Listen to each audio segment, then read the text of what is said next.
আমি নিজে খাওয়াচ্ছিলাম, উনিও খাওয়াচ্ছিলেন। অবাক ব্যাপার, অলৌকিকভাবে দিলাম যে আমার দুধটা শেষ হয়ে গেল চামচ থেকে।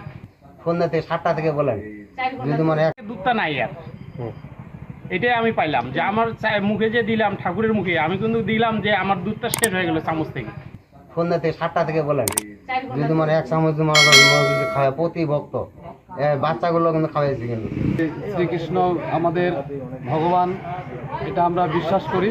এবং আজকে যে এখানে ভগবান শ্রীকৃষ্ণ দুধ খাচ্ছেন, এটা অলৌকিক, এটা দেখে আরও আমাদের মধ্যে একটা বিশ্বাস বেশি জাগে উঠলো আর কি।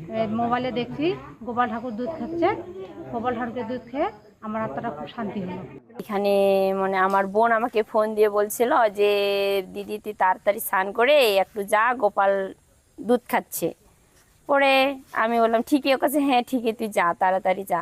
পরে আমি বাড়িতে স্নান টান করে দুধ নিয়ে আসি, খাওয়াইছি, খাচ্ছে। আমরা খবর পেলাম এক মোবাইলের মাধ্যমে আমাদের কৃষ্ণ ঠাকুর দুধ খাচ্ছে, রাধা রানী কিন্তু খাচ্ছে না।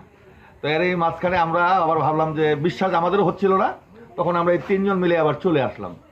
এসে আমাদেরকে বলতেছে আপনারা খাওয়ান। আমরা আগে হাস্যকর মনে করছিলাম, তখন আমি নিজে খাওয়াচ্ছিলাম, উনিও খাওয়াচ্ছিলেন।